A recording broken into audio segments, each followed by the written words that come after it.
جمهورية مصر العربية من القاهرة تقدم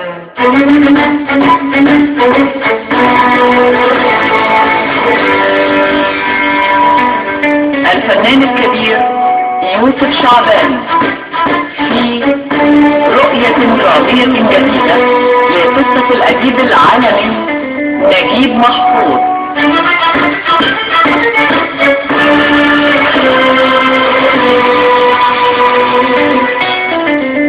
العريس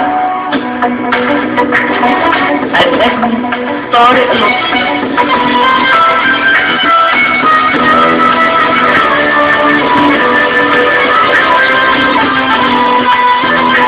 بطولة حنان مطاوع، ناصر سيف، شريف خير الله، عباس رشاد، محمد محمود وهبة توفيق.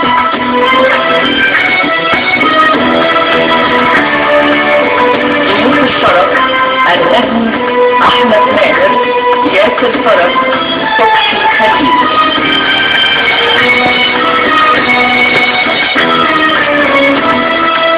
الموسيقى التصويرية والألحان إهداء الموسيقار الكبير هاني مهنا.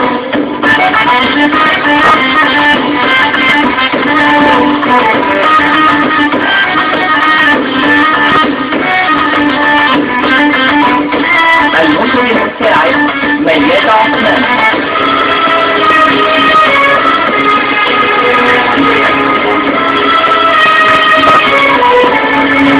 العريس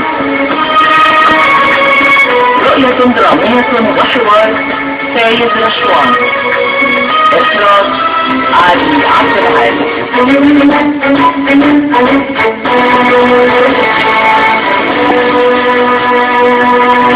لما انت عندك وجهة نظر وفاهم وحساس وعارف ان الموقف ده حساس، بتحشر مناخير حضرتك فيه ليه؟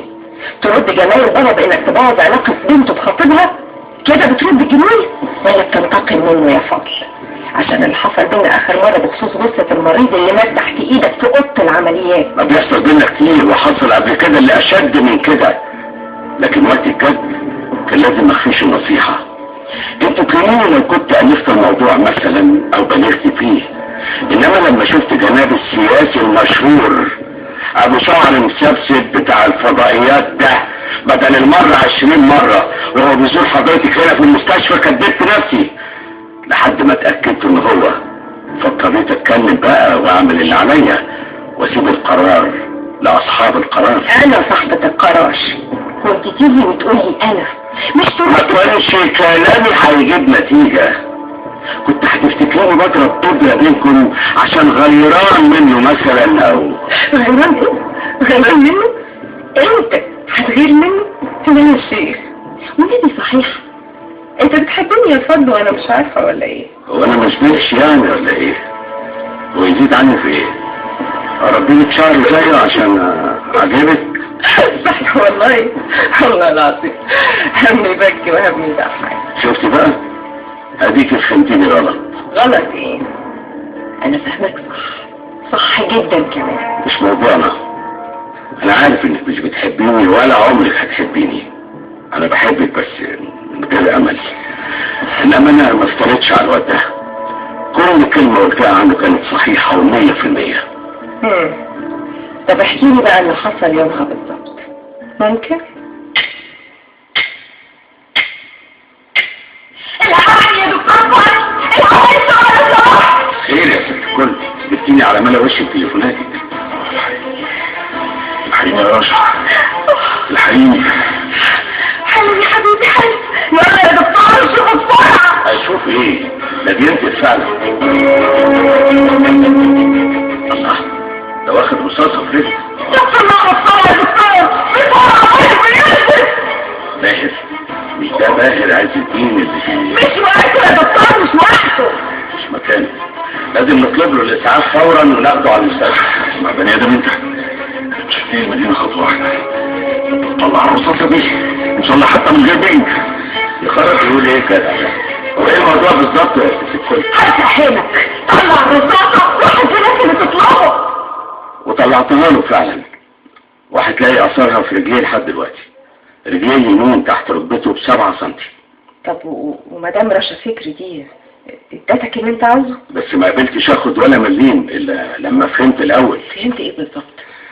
فهمت انه متجوزها عرفي، انه اثناء وجوده معاها في لا مؤاخذة الكباريه حد غلس عليها من الزباين فباهر ضربه، قام الزبون طلع المسدس وضرب عليه نار، بس حظه ان الرصاصة جت في رجله.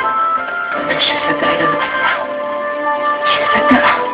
انت اللي مش عاوزة تصدقي.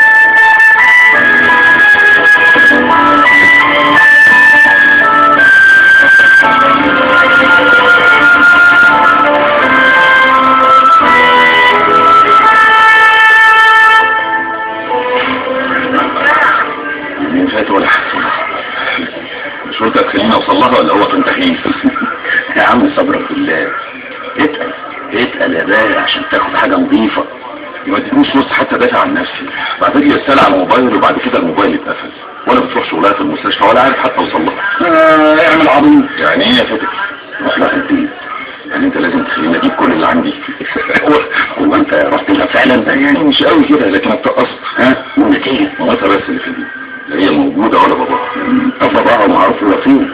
عند رشا طبعا، لكن ده ما يهمناش، المهم ده فين؟ بتسأل انا؟ مش انت قلت يا عم وانا ساكت؟ الله، انا تقريبا كلفت كل محررين ومحررات الجرنان بالحكايه دي، والولاد اشتغل، لكن حتى اقرب صاحبتها ما يعرفوش هي فين، لانها اصلا ملهاش صاحبات بجد، كلهم معارف. انما شاهد اليوم رغم بتتنسى. استنى ايه؟ استنيت، انا عارف شاهد فين واروح لها حالا.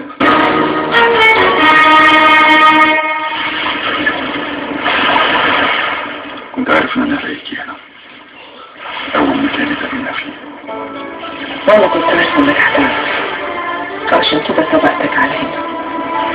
ده احسن مكان ممكن نتكلم فيه، عشان يعني احنا في الشتاء وشاليات القرية كلها فاضية، عشان مكان البداية هو انسب مكان للنهاية يا باشا. انا واخد القرار بالنهاية، مستنيين وفاجي هنا. انا ما عنديش اي حاجة ولا حتى استفسار ولا عتاب ولا اي حاجة. مكسل حرك شفايفي وانطق. تقدر تقول ان الكلام كده فقد معناه على لساني، ولا حتى عندك استعداد تسمعيني لو اتكلمت؟ ما دام جيت لحد هنا يبقى حقك عليا اسمعك. زي ما هو برضه حقك عليا ان انا اقول لك. انا مش ناوي ابقى فيدي وافرر لك انا ليه خبيت عليكي حاجه زي دي.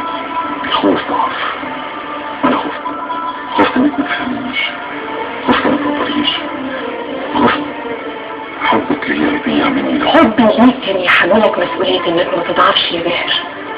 حبي ليك كان قواك وما خلاكش تخبي. انا قلت لك ما يهمنيش موتك ولا انت كنت ايه، قلت لك اللي يهمني بس واللي يطمني اني متأكد اني هعيش بقية عمري ساعتها معاك زي كده.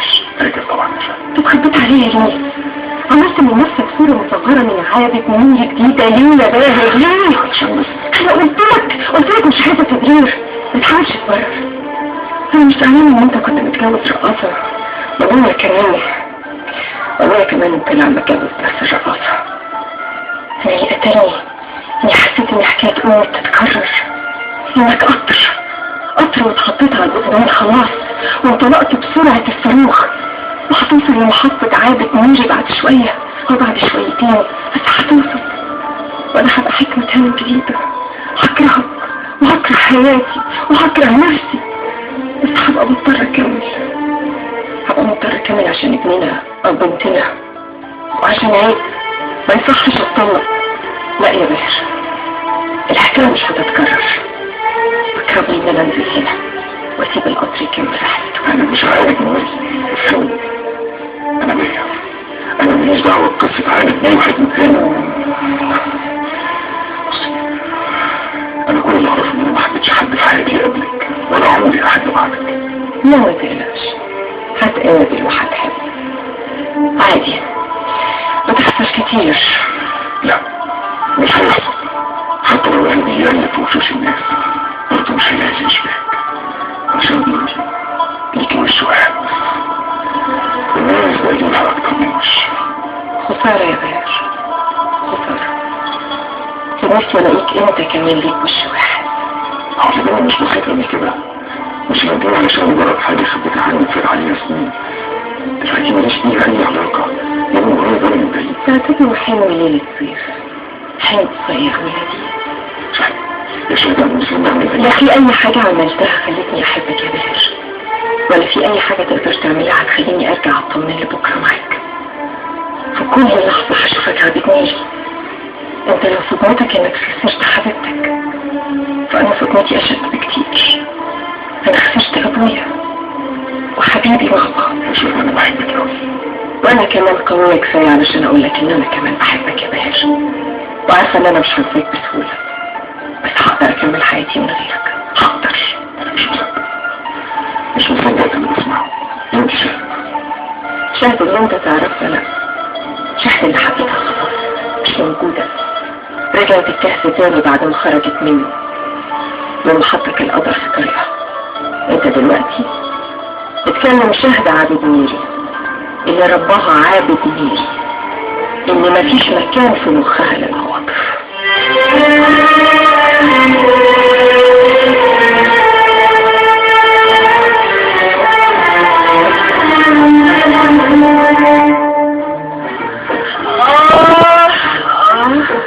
ايه مالك وقفت ليه؟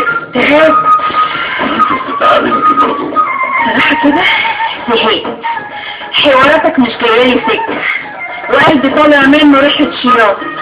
هتوقع عن مشاريب بقى، انتك قشطة بالعسل. ما اصلي انا لازم افهم الموضوع ده يا رشا، انا مش طالب منك حاجات كتير يعني ولا حاجة. موضوع ايه؟ انت هتتوه؟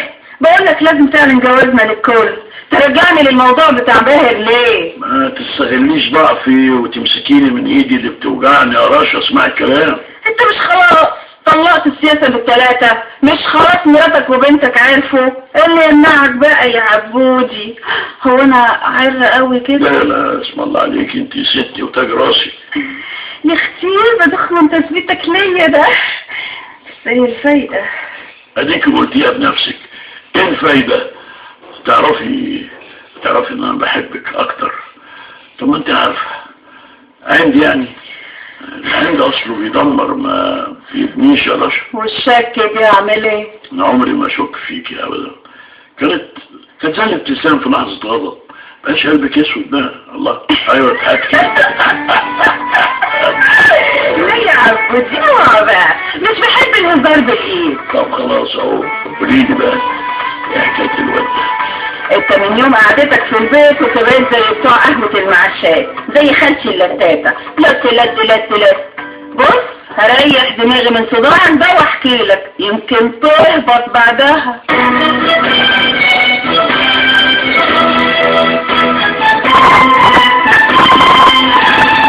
رؤية درامية جديدة لقصة الأديب العالمي نجيب محفوظ. العريس.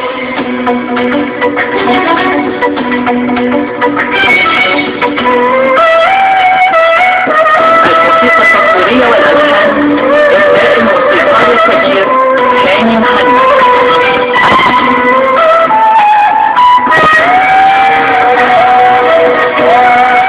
الموسيقى الصوتية والألحان محمود صبري.